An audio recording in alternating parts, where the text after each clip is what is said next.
안녕하세요.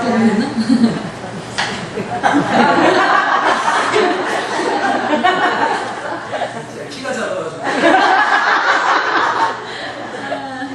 네, 안녕하세요. 춘천 한마음 교회에서 김솔지입니다. 만나 뵙게 돼서 반갑습니다. 좋은 자리에 불러주셔서 정말 너무나 감사드리고요. 제 간증을 바로 시작하겠습니다. 저는 부모님 이혼으로 시작해서 친엄마에 대한 원망과 사람에 대한 불신, 그리고 인생에 대한 불평 속에서 살고 있었는데요. 그런 저를 기쁨과 긍정으로 살아가게 하신, 부활하신 예수님을 전해드리려고 이 자리에 오게 되었습니다. 제가 9살 때 부모님께서 굉장히 크게 싸우시고 이혼을 하셨어요. 그날 이제 할머니 환갑잔치 날이었는데요. 엄마 아빠는 밖에서 되게 심하게 싸우고 돌아오셨어요. 네, 집에 돌아와서 누워있는 엄마의 얼굴을 보는데 얼굴이 여기저기 멍이 들어있고 부어 있으셨어요. 그리고 제가 그때 초등학생이다 보니까 학교를 다니잖아요. 아침에 엄마가 이제 일어나지를 못하셔서 알아서 밥 챙겨 먹고 학교 다녀오라고 말씀하셨던 기억이 나요. 그리고 며칠 후에 학교를 갔는데요. 저희 담임 선생님께서 불러내시더니 되게 조심스럽게 솔지야, 부모님께서 이혼하셨니? 이렇게 물어보시는 거예요. 저는 그 자리에서 대답도 못하고 그냥 엉엉 울어버렸어요. 제 마음속에 있는 상처를 후벼파시는 것 같더라고요. 이 외에도 뭐 학부모의 날, 운동회, 뭐 부유한 아이들에게 상품권을 지급하는 날 등 그러니까 엄마를 떠오르게 하는 모든 날들은 저를 너무나 우울하게 만들었어요. 그리고 그러다가 이제 제가 몇 년 후에 새 엄마를 맡게 되었는데요. 아빠가 이제 좋아서 하신 질문은 아니었고요. 젊으시니까, 저희가 어리니까 새 출발을 해보자 라는 의미로 하게 된 질문이었어요. 그런데 새로운 아주머니는 술주정이 너무 심하고 아빠의 돈을 많이 쓰셔가지고 한 2달 정도 살다가 헤어졌어요. 제가 이렇게 하루는 방에서 자고 있었는데요. 밖에서 거실에서 막 소리 지르고 부딪히고 하는 소리가 나는 거예요. 그래서 이렇게 방문을 딱 열고 나갔는데 아주머니는 술이 취해가지고 아빠의 팔을 물고 있었고 아빠는 아주머니를 막 미치고 있었어요. 저는 너무 충격을 받고 그냥 멍하니 서 있었는데요. 아주머니가 저를 탁 보시더니 너네 죽여버릴 거야! 라고 소리 지르면서 막 달려오시는 거예요. 그 눈빛을 보는데 저는 그냥 온몸이 굳어져 버렸어요. 정말 이렇게 와가지고 죽일 것 같더라고요. 다행히도 아빠가 이렇게 아주머니를 탁 막으시면서 빨리 도망가! 해가지고 도망 나올 수 있었는데요. 그날 밤 울면서 할머니 집으로 도망갔던 기억이 아직도 생생해요. 그리고 아주머니는 집을 나가게 되셨는데요. 그 아주머니께는 고등학생 딸이 한 명 있었어요. 그 언니도 같이 들어와서 살았었는데 그 사건 이후에 언니는 메신저로 너네 내가 죽이러 가겠다, 죽여버리겠다 하고 맨날 쪽지를 보내왔어요. 그런데 언니가 저희가 어디 같이 살았으니까 어디 사는지 알잖아요. 정말 찾아와서 죽일까봐 너무 무서워가지고 낮이고 밤이고 문을 잠그고 살았던 기억이 나요. 어느 순간부터 저는 나는 진짜 불행한 아이다 라는 생각이 들기 시작했어요. 그냥 어디를 둘러봐도 행복이라고는 하나도 찾아볼 수가 없는 것 같았어요. 그리고 또 하필 그 당시에 학교에서는 친구들한테 이유 없이 욕을 먹으면서 괴롭힘을 당하게 됐는데요. 사람들이랑 대화하고자 이제 인터넷으로 이렇게 메신저에 들어가도 날라오는 쪽지라고는 죽여버리겠다 또는 이유 없는 욕을 뿐이니까 제 인생이 너무 비참하게 느껴지더라고요. 그러다가 또 어느 날 아빠가 이제 저희 친엄마를 만나러 제주도로 가겠다고 하시는 거예요. 그래서 따라갔는데 엄마를 찾아간 곳은 시골에 있는 조그만 집이었어요. 그래서 딱 처음에 엄마를 보는데 너무 반갑기도 한데 마음 한 구석에는 너무 밉기도 했어요. 그리고 저희 아빠가 이제 외할머니께 드릴 선물을 이렇게 바리바리 싸들고 갔었는데요. 외할머니께서는 불같이 화를 내시더니 선물을 마당에다 다 내다 던져버리셨어요. 그리고 저한테는 막내 동생이 한 명 더 있었는데요. 그 동생이 이제 엄마랑 같이 살고 있었어요. 그 동생이 이제 저를 보고 이렇게 흑설탕을 보여주면서 언니 나 여기 간식이 없어서 이게 이게 내 간식이야 이러고 또 막 친구들이 있어서 고양이랑 놀면서 고양이를 보여주는데 제 마음이 너무 아프더라고요. 그런데 그래도 오랜만에 엄마도 만나고 동생도 만나고 같이 밥도 먹으러 가고 얘기도 나누니까 저는 너무 좋았어요. 그리고 제가 이제 헤어지는 마지막 날 며칠 후에 엄마가 이렇게 저희를 딱 붙잡더니 엄마가 얼마 후에 돌아갈게 하고 약속을 하시는 거예요. 저는 그때 나도 이제 엄마랑 아빠랑 같이 사는구나 하는 생각에 정말 너무 행복했어요. 그냥 다른 애들과 같이 다시 평범해지는구나 이런 생각에 너무너무 행복했어요. 그래서 저는 집에 돌아와가지고 엄마가 이렇게 약속하신 날짜를 달력에 딱 표시해 놓고 며칠 남았다 며칠 남았다 이러면서 막 하루 막 손꼽아 기다렸어요. 그리고 엄마가 약속하신 날짜가 딱 됐는데 엄마가 안 오시는 거예요. 그래서 뭐 좀 늦어지나 보다 이렇게 생각을 하면서 기다렸는데 엄마는 돌아오지 않으셨어요. 그렇게 다시 한번 배신을 당하고 나니까 그때부터는 엄마에 대한 원망이 더 커졌어요. 그리고 그때부터는 저 사람은 엄마도 아니다 하는 생각이 들면서 엄마라고 부르고 싶지도 않더라고요.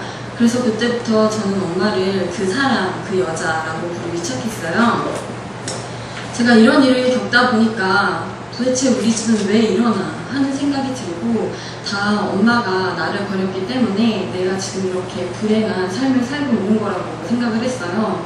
그리고 친엄마도 새엄마도 다 떠나니까 사람에 대한 불신이 생기더라고요.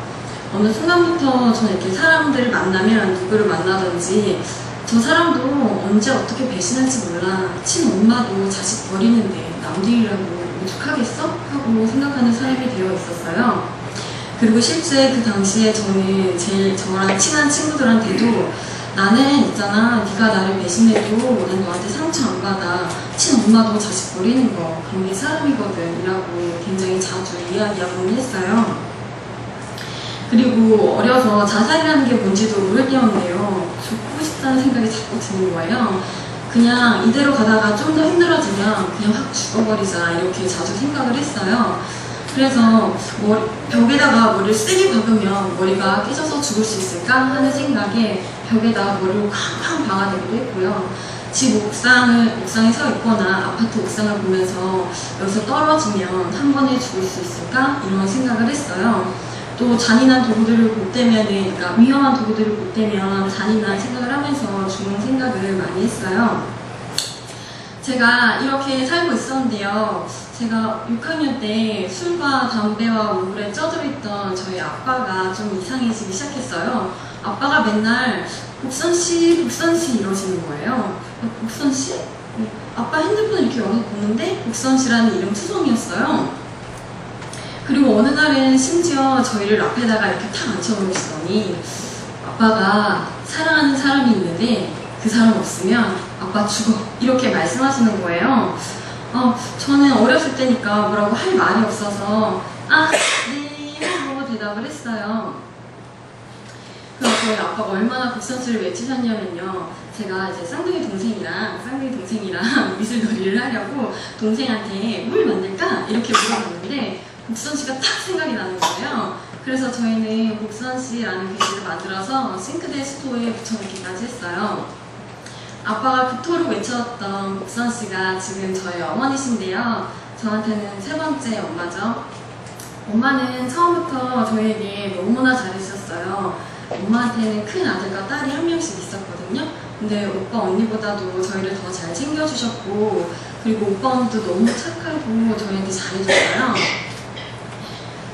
언니는 부모님께서 재혼하시기 전이었는데도 불구하고 남들한테 이제 저희를 소개시켜줄 때 내 친동생이야 하고 되게 당당하게 소개시켜줬어요. 그래서 전 언니한테 너무 감동을 받아서 언니를 졸졸 따라다니기도 했어요. 그런데요, 제 마음 한 구석에는 이 사람들에 대한 불신이 항상 자리 잡고 있었어요. 왜냐하면 그 전에 만났던 두 번째 엄마도 처음에는 지금 세 번째 엄마랑 똑같이 내가 너희 엄마다, 너희 내 딸이다 하면서 잘해주시고 그리고 그 같이 왔던 고등학생 언니도 너희가 이제 내 동생이다 하면서 되게 잘해줬었거든요.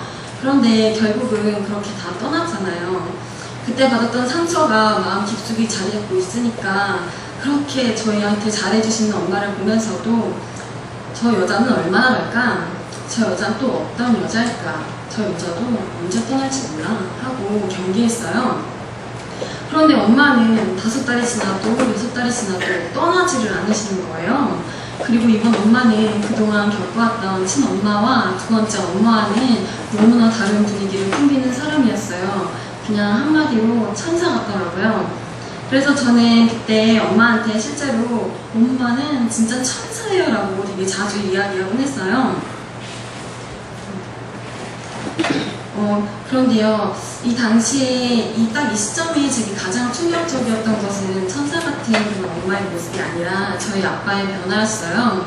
제가 기억하는 아빠는요, 술과 담배에 쪄들어 있고 술을 안 마시는 날이 없으셨던 것 같아요. 그리고 또 막노동을 하시는 분이라 옷도 항상 허름하시고 또 항상 지치고 우울한 얼굴로 다니셨던 분이셨어요. 그리고 행복이라는 건 정말 하나도 찾아볼 수가 없었어요. 제가 한 번은 왜 어렸을 때 아빠한테 그런 말 하잖아요. 술 많이 드시면 아빠 술 끊으셔야죠. 저도 한 번 아빠한테 그렇게 딱 말을 했는데요. 아빠는 화를 내시면서 나보고 죽으라 그래라 라고 대답을 하시고, 또 제가 이렇게 학교에 가려고 이렇게 문을 열다가 뭐가 덜커덕 하고 걸려서 내다보면 만취해서 바닥에 널브러져 자고 있는 아빠일 때도 종종 있었어요.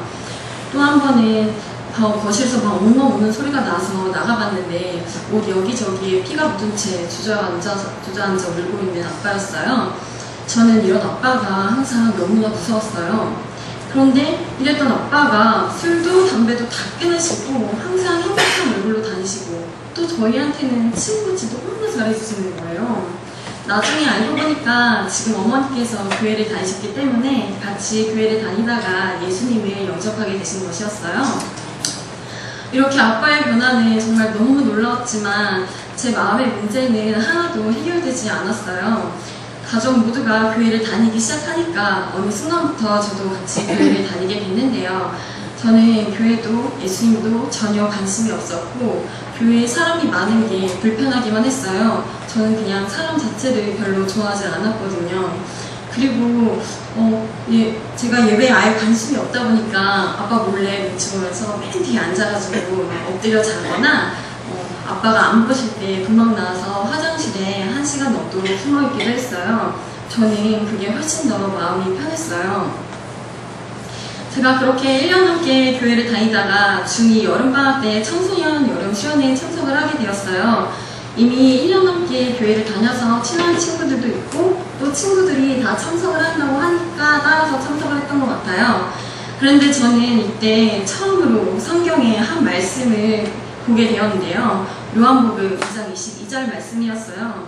이 말씀을 보는 순간 저는 진짜 너무나 큰 충격에 빠져버렸어요.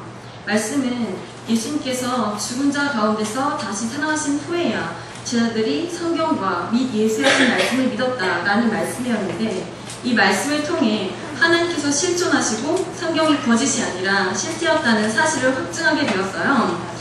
저는 제자들이요, 처음부터 예수님을 하나님으로 믿고 따르던 사람들이라고 생각을 했어요. 그러니까 인생을 다 걸고 따라다녔다고 생각을 했어요. 그리고 제자들은 정말 그 말도 안 되는 기적들을 직접 눈으로 봤기 때문에 당연히 저랑은 입장이 다를 수밖에 없다고 생각을 했어요. 그런데 그게 아니었어요. 제자들도 예수님께서 부활하신 후에야 성경과 및 예수의 하신 말씀을 믿었던 거예요. 그리고 실제 사도행전에서도 제자들은 예수님의 기적들을 이야기하는 게 아니라 예수님께서 부활하신 것을 전하고 있었어요. 제게는 너무나 추상적이었던 믿음이 실제가 되는 순간이었어요. 부활을 보고서야 믿었구나 하는 생각이 들면서 부활이란 사건이 제 머리를 강타했어요. 부활하셨다면 예수님은 하나님이신 것이고, 그렇다면 이분은 지금도 살아계시고 성경이 실제라는 거잖아, 죽음이 끝이 아니라는 거잖아 하는 생각이 제 머리를 쾅 하고 쳐버렸어요. 하나님께서 살아계시고 죽음이 끝이 아니라 이 사실을 제 가치관 전체를 뒤흔들어 버렸어요. 예수님이 누구신지 너무나 선명했어요. 예수님께서 성경대로 부활하셨다는 이 사실 하나로 예수님이 그 예언되었던 하나님이셨다는 것을 너무나 쉽게 알아볼 수 있었어요. 그리고 제가 하나님께 회개해야 할 죄가 무엇인지 정확하게 알게 되었는데요. 그건 사람끼리 지은 도덕적인 죄가 아니라 제가 하나님께 범죄한 죄였어요. 그 죄는 내 죄를 대신해서 하나님께서 하나뿐인 아들을 이 땅에 보내셔서 십자가에 죽이시고 다시 살리셔서 나의 주, 하나님이 되게 하신 예수님을 제 마음의 주인으로 믿지 않는 죄였어요. 제가 이 사실을 알고 나서 하나님께 제 마음에 예수님을 주인으로 믿지 않았던 죄를 회개하고 예수님을 제 마음의 주인으로 영접하게 되었어요. 아멘. 제가 이렇게 예수님을 만나고 나서 학교에 가서 친구들한테 야, 하나님께서 살아계셔, 예수님께서 부활하셨다고 막 말하고 다녔어요. 그리고 그때 제일 친했던 친구한테도 가가지고 하나님께서 살아계신다고, 예수님께서 부활하셨다고, 이분이 진짜 있다고 제가 막 전하고 다녔어요. 그랬더니 그 친구가 애들 다 있는 데서 바로 화를 내는 거예요. 야, 그만 말해! 막 이러는 거예요. 그래서 그리고 그다음부터 저랑 아예 절교를 해버리더라고요. 그런데 저는 나는 사실을 얘기하는데 왜 나한테 화를 내는 거지? 이해가 되질 않았어요. 그리고 저는 계속 예수님께서 부활하셨다, 하나님 살아계신다 계속 전하고 다녔어요. 그리고 제 마음에 있었던 불평과 원망이 온데간데 없이 사라져버리고 제 삶에는 기쁨만이 가득 차버렸는데요. 제가 기뻐하려고 노력하지 않아도 하나님께서 살아계시고 죽음이 끝이 아니라는 이 사실만 생각하면 진짜 너무너무 기뻐서 막 미치겠는 거예요. 근데 제가 너무너무 행복하게 사니까 하루는 이렇게 등굣길에 친구가 한 명 딱 오더니 니는 뭐가 그렇게 좋아? 이렇게 물어보더라고요. 그래서 저는 예수님이 좋아 이렇게 대답을 했어요. 그리고 며칠 후에 또 화장실에서 친구를 만났는데요. 그 친구가 나도 너처럼 행복할 수 있으면 예수님 믿고 싶다 이렇게 말을 하더라고요. 저는 어느 순간부터 사람들에게 너 되게 밝다, 긍정적인 성격을 가졌다 라는 말을 듣게 되었어요. 그리고요, 제가 공부를 좀 많이 못했었는데요. 이 모든 시간이, 저에게 허락되신 시간이 하나님께서 주신 것이라는 걸 알게 되니까 열심히 살아야겠다 하는 생각이 들더라고요. 그때부터는 나름대로 열심히 공부를 했어요. 지나가다가 선생님이 갑자기 너 지난 날이 후회가 없냐? 라고 물어보실 때 네, 후회 없습니다 라고 말할 정도로 나름대로 열심히 공부를 했어요. 그래서 고등학교를 졸업할 때에는 성적이 우수하고 항상 긍정적인 자세로 맡은다 책임을 다하여 다른 사람의 모범이 된다라고 적힌 국회의원 표창패를 받으며 졸업을 하게 되었어요. 저는 이 상을 받을 때 정말 하나님께 정말 너무나 감사했어요. 제가 이런 상을 받을 수 있는 사람이 아니었잖아요. 이때 정말 제 모든 이 에너지의 근원이 예수님이라는 걸 알기 때문에 정말 하나님께 너무나 감사드렸어요. 그리고 제가 또 잊을 수 없는 기억이 있는데요. 저희 집이 레스토랑을 했었어요. 그런데 하나님께서 저희 집안에 그 레스토랑을 딱 허락해 주실 때 저는 솔직히 저희를 부자로 만들어 주시려는 줄 알았어요. 왜냐하면 저희 집안 형편으로는 도저히 얻을 수 없는 가게였거든요. 그런데요, 정확히 모든 환경은 정반대로 흘러갔어요. 집에 있던 돈을 다 쓰고 집, 차, 그리고 엄마가 오시면서 가졌던 폐물까지 다 팔게 되었어요. 그러다가 제가 고3 때 결국 빚을 갚지 못해가지고 사건이 터지고 말았어요. 제가 고3이니까 당시 대학에 가려고 되게 열심히 공부를 하고 있었는데요. 어느 날부터 이렇게 딱 집에 들어오면 아빠가 얘들아, 아빠랑 그냥 살자, 아빠랑 그냥 살자 이렇게 말씀하시고 엄마는 우셨는지 눈이 퉁퉁 부어있고 얼굴이 너무 어두우셨어요. 그런데 왜 그러는지 말씀을 안 해주시는 거예요. 제가 하루는 너무 답답해서 엄마를 이렇게 딱 붙들고 엄마 무슨 일 있어요? 저도 이제 20살 되니까 말 좀 해주세요 이렇게 말을 했는데요. 엄마는 굉장히 이렇게 깊은 한숨을 내쉬더니 말씀을 해주셨어요. 경제적인 이야기였는데요. 당시 빚을 갚지 못해서 여러 대부업체에서 언제까지 돈을 안 갚으면 가게에 있는 모든 물건을 다 빼가겠다면서 욕하는 협박 전화가 매일매일 오고 있는 상황이었어요. 엄마가 그때 엄마한테 연락했는데 매일 핸드폰이 꺼져 있었어요. 근데 그때 왜 엄마가 핸드폰을 꺼놨는지 그제서야 알게 되었어요. 그리고 아빠가 학교에서 이제 공부하고 돌아오는 저희를 보면서 도저히 대학에 보내줄 수 없을 것 같다는 생각이 드시니까 아빠랑 그냥 살자 이렇게 말씀하셨던 거였어요. 엄마의 얼굴이 왜 어두운지는 그냥 알겠더라고요. 그런데요, 저는 이 이야기를 들으면서 그냥 생각이 탁 하고 멈춰버렸어요. 그냥 절벽 앞에 서 있는 것 같더라고요. 제가 자세한 건 몰라도, 자세한 건 모르는데, 저희 집안 사정이, 경제적 상황이 굉장히 어렵다는 건 알고 있었기 때문에 지금 이 상황을 어떻게 해결해야 할지 전혀 답이 보이질 않았어요. 그냥 대학이고 꿈이고 뭐고 일단 어디든 가서 돈부터 벌어야겠다는 생각밖에 들지 않았어요. 당시 그리고 빨리 빚을 갚지 못하면 엄마가 감옥에 갈 수도 있는 상황이라는 말까지 들어서 정말 그냥 아무것도 눈에 보이지는 않더라고요. 그리고 현실 앞에서 꿈이 무너진다는 게 이런 거구나 하는 생각이 들었어요.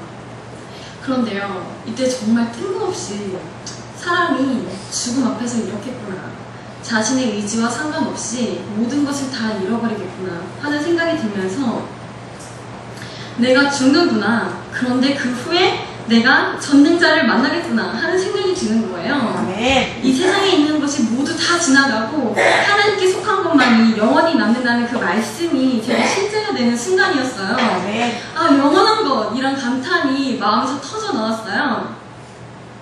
그리고 한 말씀이 생각이 났는데요. 여호와의 말씀에 내 생각은 너의 생각과 다르며 내 길은 너의 길과 달라서 하늘이 땅보다 높음 같이 내 생각은 너의 생각보다 높으며 내 길은 너의 길보다 높으니라 라는 말씀이었어요. 하나님께서 이 환경을 통해서 저에게 보여주시고자 했던 것이 무엇인지 정확하게 보게 되었어요. 진짜가 무엇인지, 영원한 것이 무엇인지 정확히 보여주신 거예요. 이때 정말 이게 바로 성공이구나, 영원한 것을 얻으려고 달려가는 삶, 이게 진짜 성공이구나, 그걸 정확하게 알게 됐어요. 남들이 당시 저희 집에 대해서 이야기할 때 참 어려운 집이라고 표현을 하고, 실제 저는 학교를 다 돈을 지원받으면서 다녔어요.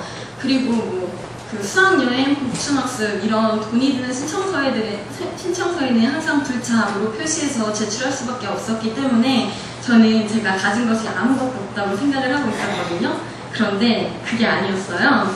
전능자와 함께 있는 제가 엄청난 부자였어요. 엄마는 막 앞에서 그 얘기하시면서 막 우시는데 제 마음에서는 이 가난을 제게 허락하신 하나님께 감사하는 마음이 가득했고, 또 돈이 없는데 빚 갚으라는 전화를 받고 있는 이 상황에서 돈 많은 빌 게이츠가 내 눈앞에 나타나도 부럽지가 않겠다 하는 생각을 하고 있었어요.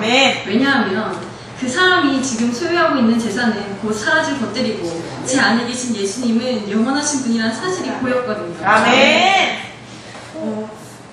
여호와는 나의 목자시니 내게 부족함이 없으리로다. 그가 나를 푸른 초등에 누우시며 쉴만한 물가로 인도하시는도다. 그동안 정말 많이 암송했던 말씀이었는데요. 저는 이때 이 말씀을 저의 온 마음을 다해서 하나님께 고백하게 되었어요. 제가 세상에서 가장 가난할 때 하나님께서는 저를 세상에서 가장 부한 사람으로 만들어주셨어요. 이때부터 가난이란 환경은 제게 감사할 수밖에 없었던 경험으로 자리 잡게 되었어요. 제가 그 다음부터 아빠한테 아빠, 가난을 주셔서 참 감사하지 않아요? 내가 가진 게 있었으면 영원한 것을 보지 못했을 텐데 가진 게 아무것도 없어서 영원한 것을 딱 볼 수 있었잖아요. 썩어질 것을 향해서 살 뻔했는데 영원한 것을 보여주시니 너무 감사해요 라고 종종 이야기하곤 했어요. 아빠도 솔지야, 가난을 주셔서 정말 감사하지 않냐? 아빠한테 가난은 연단의 과정이었어 라고 말씀하시기도 하시고, 또 제가 나와서 살 때가 있었는데요. 그때는 전화를 하셔서 잘 지내냐? 영원하게 보인다. 잘 지내라. 이러고 뚝 끊으시면 제가 아빠가 제 딸이 나와서 살는데 잘 지내냐? 영원하게 보인다. 이러고 뚝 끊고 항상 이렇게 통화를 끊으시니까 아니 아빠는 딸한테 물어볼게 잘 지내냐? 이거밖에 없어요. 물어보니까 야, 다 가진 사람이 잘 지냈으면 장땡이지 뭐가 되고 말씀을 하시더라고요. 그래서 맞네. 그래서 그 다음부터는 그냥 저희 통화 내용은 그게 다예요. 이때 저는 정말 절벽 앞에서 소망이 생기는 것 같았어요. 저의 목자이신 하나님께서 제 삶을 인도해 주시고 또 저에게 가장 좋은 것을 선물해 주시는 분이라는 걸 딱 경험하게 되니까 당장 눈앞에 미래는 보이지 않았지만 저와 동행하시는 예수님과 함께하는 그 동행하는 인생이 너무나 소망이 됐어요. 그리고 그때 하나님께 제가 하나님, 가난을 주셔서 감사합니다. 앞으로 더 가난해져도 반대로 부자가 되어도 저는 상관이 없습니다. 주님 때문에 저의 잔이 넘칩니다 하고 감사하는 기도를 드렸어요. 또 이런 환경 속에서 주님은 저희 가정이 믿음으로 어려운 환경을 이겨나갈 수 있게 해주셨는데요. 보통 재혼 가정은 그래도 이전보다는 좀 더 괜찮은 삶을 살려고 재혼을 하는 거잖아요. 그런데 만약에 재혼 가정에다가 저희 가정과 같이 경제적 어려움이 딱 닥치면 내가 이 고생하려고 재혼한 줄 알아? 하면서 막 싸우다 파탄 나고 그러잖아요. 그런데 저희 가정에 딱 머리가 예수님이 되어주시니까 이 환경 속에서도 어렵지만 이겨나갈 수 있게 되더라고요. 네. 제가요 이렇게 너무너무 행복하게 살고 있었는데요. 제 마음에는 해결되지 않는 또 한 가지 문제가 있었어요. 그건 저희 친엄마에 대한 원망이었어요. 제가 이제 친엄마를 잊고 살 때는, 그러니까 기억에서 잊고 살 때는 아무렇지도 않은데 친엄마에 대한 소식이 어디를 통해서 조금이라도 들려오면 속에서 분노가 치밀어 올랐어요. 제가 예배를 드리면서 예배 시간에 원수 맺은 걸 풀어야 한다는 말씀을 드릴 때면 저는 속이 터지도록 답답했어요. 저도 너무너무 용서하고 싶고 하나님께 용서받은 내가 이러면 안 된다는 것도 알겠는데 그냥 딱 생각만 나면 0.01초 만에 그냥 속에서 분이 팡 하고 터져버렸어요. 하루는 제가 집에 누워가지고 하나님께 울면서 용서가 안 되는 걸 어떻게 하라고요 하고 소리를 지른 적이 있어요. 기도도 해보고 말씀도 묵상해보고 엄마를 이해해보려고 하고 온갖 노력을 하면서 발버둥을 치는데 용서가 되지를 않더라고요. 그냥 어느 순간에는 그냥 내 기억에서 엄마가 사라져버렸으면 좋겠다 하는 생각마저 들었어요. 그리고 몇 년 후에 제 생일쯤이었어요. 저희 친엄마께서 제 개인 홈페이지에 짧은 글을 남겨놓고 가셨는데요. 저는 시간이 지나면 그래도 어느 정도 해결이 될 줄 알았어요. 그런데 그 글의 내용이 뭐 저를 낳았을 때 내 기분이 어땠고 그날 날씨가 어땠고 이런 내용이었어요. 그런데 저는 그 글을 보는 순간 너무 화가 나서 아니 말없이 떠나기는 언제고 우리는 소통이다. 일단 하면서 욕하는 언제고 이중적인 인간 하면서 속으로 막 엄마 어린 욕을 하고 있었어요. 그리고 몇 년 후에 저는 이제 몇 년 후가 아니라 며칠 후에 제가 예배를 드리러 갔는데요. 그날 목사님께서는 사람의 인생을 잡고 있는 배우 세력에 대한 말씀을 하고 계셨어요. 그 말씀을 이렇게 딱 듣는데 갑자기 친엄마가 생각이 나면서 엄마의 인생 전체를 잡고 있었던 마귀가 있었다는 사실을 알게 되었어요. 그 배우 세력이 딱 인지가 되는데 그냥 엄마의 모든 것이 제 마음에 그냥 그대로 품어져 버렸어요.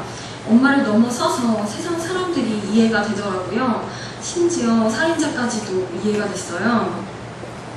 그리고 한 영상이 머리에 그려졌는데요. 하나님께서 엄마를 꼭 끌어안고 계셨고 저에게는 너는 나를 믿는다고 말하면서 왜 마귀 편에 서서 엄마를 죽이냐고 물어보시더라고요. 그리고 미워하는 것은 살인이다 라고 말씀을 하시는데 저는 마음이 무너져 내렸습니다. 하나님께서는 한 영혼을 살리기 위해서 생명을 버리시는 분이시잖아요. 그렇게 하나님께서 엄마를 살리려고 하고 계시는데 저는 마귀 편에 서서 엄마를 죽이고 있었던 거예요. 언제나 저에게 먼저 와서 용서를 구해야 할 사람은 엄마이지 제가 아니라고 생각을 했어요. 그런데 하나님의 눈으로 보니까 엄마가 아니라 제가 더 악한 사람이라는 것을 알게 되었어요. 그렇게 그분의 눈으로 모든 상황을 보게 되니까요. 정말 아무 말도 할 수가 없었고 그냥 하나님 앞에 회개할 수밖에 없었어요. 그런데 너무 놀라운 건요. 제가 회개를 하는 순간에 제 마음에 있었던 원망과 상처가 정말 하나도 없이 다 사라져버리고 엄마를 마음에서 완전히 용서하게 되고 엄마에 대한 긍휼한 마음이 막 부어졌어요. 제가 10년 넘게 원망했던 그 원망이 진짜 시간의 개념도 없이 회개하는 순간 사라지는 것을 보면서 너무 놀라가지고 지난날 엄마를 미워했던 생각들을 다 끄집어내서 저를 용서하게 한 이 배우 세력에 대한 말씀을 묵상한 게 아니라 10년 동안 엄마를 원망했던 생각들을 다 끄집어내가지고 생각하고 또 생각하고 그렇게 일주일을 넘게 생각했는데요. 제 마음에서 원망은커녕 엄마가 부활하신 예수님을 만나서 행복하게 사시면 좋겠다. 나랑 같이 천국에 갔으면 좋겠다 하는 마음만 드는 거예요. 오히려 예수님을 만나지 못한 삶 속에서 얼마나 힘이 드셨을까 하는 생각이 드니까 마음이 너무 아파서 그냥 눈물만 주룩주룩 흘렀어요. 그리고 저는 친엄마의 홈페이지에 들어가서 짧은 글을 남기고 왔는데요. 그냥 감사하다는 짧은 글이었어요. 다음날 엄마한테 고맙다라는 답글이 올라와 있더라고요. 정말 자유했습니다. 그리고 그제서야 하나님께 내 마음에 이 세상에서 미워하는 사람이 정말 단 한 사람도 없다고 고백할 수가 있었어요. 저는 친엄마를 원망하는 동안 저에겐 아무 잘못이 없고 온전히 저 사람, 그러니까 친엄마 때문이라고 생각을 했었는데요. 제 마음이 원망으로 가득했던 이유는요, 친엄마 때문이 아니라 제가 주인 되어서, 제가 하나님 되어서 원망했기 때문이었어요. 제가 하나님 앞에서 제가 왕이 되는, 제가 하나님이 되는 너무나 무서운 죄를 짓고 있었더라고요. 그 죄가 제 마음을 망가뜨리고 있었던 거였어요. 제가 이 사실을 알고 나서 그 다음부터는 엄마 때문에 라는 말을 할 수가 없었어요. 부활하신 예수님 앞에서 해결되지 않는 문제는 정말 하나도 없었어요. 가난도 상처도 전능자 안에서 정말 아무것도 아니더라고요. 부모님 이혼으로 시작해서 정말 절대 빠져나올 수 없을 것 같았던 상처와 원망 속에서 저를 완전히 자유케 하신 예수님께 너무나 감사드려요. 아멘. 예수님은 제 인생의 최고의 선물이에요. 아멘. 혹시 저와 비슷한 아픔 속에 사시는 분 계신다면 부활하신 예수님을 마음의 주인으로 꼭 영접하셔가지고 기쁘고 풍성한 삶을 사시기를 간절히 기도드리고요. 이런 문제뿐만 아니라 정말 이 교회 가운데 부활하신 예수님 안에 있는 생명과 풍성한 삶이 정말 넘쳐 흐르기를 간절히 기도드리겠습니다. 아멘. 반증해 주셔서 감사합니다.